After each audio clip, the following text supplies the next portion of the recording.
Hello everyone, welcome back to my channel. I hope তোমরা সবাই ভালো আছো। তো অনেকদিন পর আজকে আমি এরকম ভাবে এরকম সেটআপে ভিডিও করছি।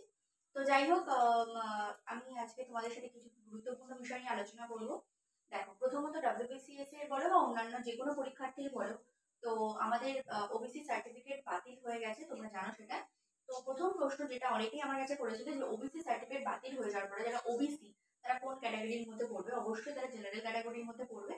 এবং তাদের হচ্ছে সামনে যে পরীক্ষাগুলো আছে, মিসলেনিয়াস, ক্লার্কশিপ বা অন্যান্য যেসব পরীক্ষাগুলো হওয়ার কথা, সেগুলো তো যথারীতি আমার মনে হয় সঠিক সময় নির্ধারিত হবে। মানে একদম তোমাদেরকে জানানো হয়ে যাবে যে এই টাইমে হবে এবং সেই সময় কিন্তু পরীক্ষা হবে। কিন্তু যেটা সব থেকে গুরুত্বপূর্ণ সেটা হচ্ছে ডাব্লিউবিসিএস।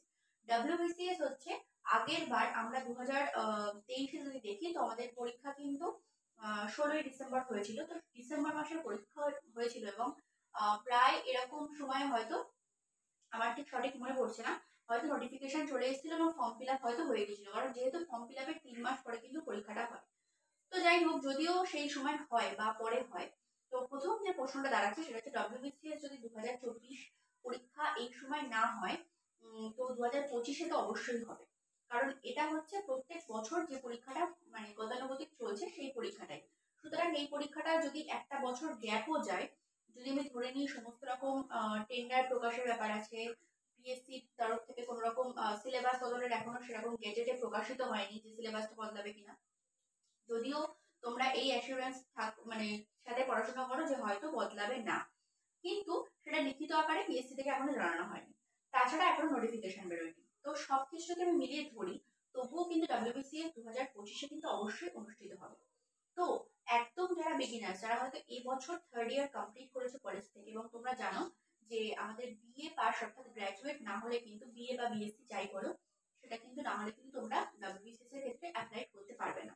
তো সেক্ষেত্রে আমি বলবো যে তোমরা যারা কমপ্লিট করেছো এবং সে 4 মাস হোক, 5 মাস হোক বা যবেই বেরো, ততদিনের প্রস্তুতিটা অবশ্যই নিতে থাকো, কারণ যাতে প্রথমবারে সেটা ক্লিয়ার হয়।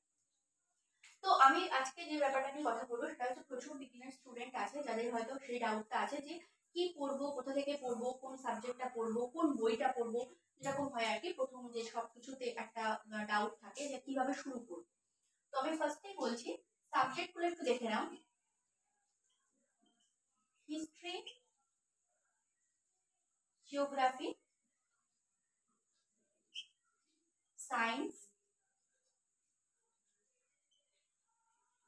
ইংলিশ,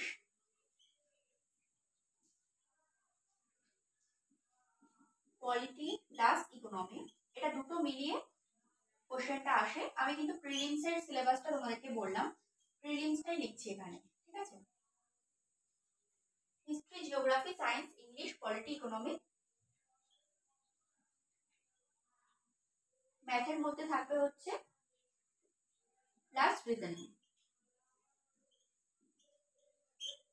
হলো। এবং হিস্ট্রি যেটা বললাম, হিস্ট্রি ছাড়াও আর একটা যেটা পার্ট থাকে সেটা হচ্ছে আইএনএম অর্থাৎ ইন্ডিয়ান ন্যাশনাল মুভমেন্ট। তো আইএনএমটা থাকবে ইন্ডিয়ান ন্যাশনাল মুভমেন্ট। তো দেখো, হিস্ট্রি, জিওগ্রাফি, সায়েন্সের মধ্যে কিন্তু ফিজিক্স, কেমিস্ট্রি, বায়োলজি তিনটে পার্ট আছে। ফিজিক্স, কেমিস্ট্রি, বায়োলজি, ঠিক আছে? এবং প্রত্যেকটাই কিন্তু 25 নাম্বার করে আসবে। 25 সায়েন্স,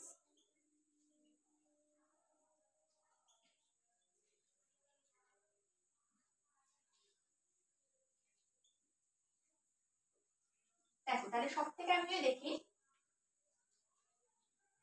হিস্ট্রি আর আইএনএ এই দুটো পার্ট মিলিয়ে কিন্তু 50, অর্থাৎ তুমি যদি ইতিহাসের পার্টটা, এই পার্টটা আর এই পার্টটা খুব ভালো করে পড়ো, তাহলে কিন্তু 50 অর্থাৎ 50টা কোশ্চেন তুমি পাচ্ছ। টোটাল থাকে হচ্ছে 200টা প্রশ্ন, 200টাই কিন্তু 1 নাম্বারে করে, ঠিক আছে? 200 1 200, 200টাই 1 নাম্বারে করে। এখানে কিন্তু কোনো রকম চেঞ্জ থাকে না, 200টা কোশ্চেন থাকে এবং 1 নাম্বার করে। এবং এর সাথে যেটা থাকে সেটা হচ্ছে কারেন্ট অ্যাফেয়ার্স। কারেন্ট অ্যাফেয়ার্স এর জন্য কি বই ফলো করতে হবে, প্রচুর ভিডিও আমার চ্যানেলে দেওয়া আছে, তোমরা চাইলে এখান থেকে দেখে নিতে পারো। আমি তাও তোমাদের সুবিধার্থে মুখে একবার বলে দিচ্ছি, তোমরা অ্যাচিভার্সটা ফলো করতে পারো। অ্যাচিভার্স এর মান্থলি বুকও বেরোয়, ছোট ছোট চটি পাতলা বই, এবং ইয়ারলি বুকও বেরোয়। যেটা হোক একটা ফলো করলে কিন্তু চলবে, ঠিক আছে? তো এই হচ্ছে টোটাল প্রিলিমস এর সিলেবাস। এখানে কিন্তু মেন্সের আমি কিছু লিখিনি, মেন্সে অনেক টপিক এখানে কিন্তু যোগ হয়। তো বোঝাতে পারলাম আশা করি, যেখানে history, geography, science, English, polity, economy, math, reasoning এবং আইনি টোটাল এতগুলো পার্ট আছে, এবং এই পার্টগুলো তোমরা ইন্ডিভিজুয়ালি কোনো বই থেকেও পড়তে পারো প্রথমে, এবং যদি মনে করো যে না আমার কনসেপ্ট ক্লিয়ার আছে, আমি কোনো স্ট্যান্ডার্ড বুকস ডাইরেক্ট পড়তে পারবো, কি আমি ম্যানুয়াল বুক দিয়ে শুরু করতে পারবো, যে কোনো যার মনে হবে যে না আমি সবটা একটু একটু করে পড়ে দেখি, সে প্রথম যেভাবে তার এক একটা মানুষের তো পার্সোনাল একটা স্ট্র্যাটেজি থাকে, তো তুমি কোন স্ট্র্যাটেজি ফলো করবে সেটা তোমার উপর ডিপেন্ড করবে। এবং তো হয়তো তুমি চাইছো যে ম্যানুয়াল টাইপ বুক, ছোট ছোট বইগুলো আগে পড়ে দেখতে, তারপরে হয়তো ইন্ডিভিজুয়ালি বুকগুলো পড়তে চাইছো, অবশ্যই সেটা পড়তে পারো, কোনো সমস্যা নেই। তো টোটাল কোন সাবজেক্টের জন্য কোন বই পড়বে এটা আমি নেক্সট ভিডিওতে তোমাদের সাথে আলোচনা করব, কারণ নেক্সট ভিডিওতে আমি টোটাল ডিটেলসে বলে দেবো যে এই পার্টিকুলার সাবজেক্টের জন্য তোমরা কোন কোন বইগুলো ফলো করবে, যারা 2025-এর জন্য প্রিপেয়ার করছো। দেখো, প্রথমত বলে রাখা লং টার্ম জার্নি, হঠাৎ করে তুমি যে সবকিছু পেয়ে যাবে, হঠাৎ করে তুমি প্রিলিমস কোয়ালিফাই করবে, মেন্স সেটা একরকম হতেও পারে, কিন্তু না হওয়ার চান্স 90% সম্ভাবনা, সেটা ধরেই কিন্তু এগোতে হবে। ঠিক আছে? তো যাই হোক, আমি অবশ্যই বলবো আগে থেকে প্র্যাকটিস করো, সিলেবাসটা ভালো করে দেখো, বইগুলো ভালো করে দেখো কোন বইটা পড়বে না পড়বে, এবং তারপরেই কিন্তু এগো। ঠিক আছে? আজকের মতো ভিডিওটা আমি এই পর্যন্তই রাখছি। নেক্সট ভিডিওতে তোমাদেরকে ডিটেলসে বুক লিস্ট সম্পর্কে আলোচনা করবো।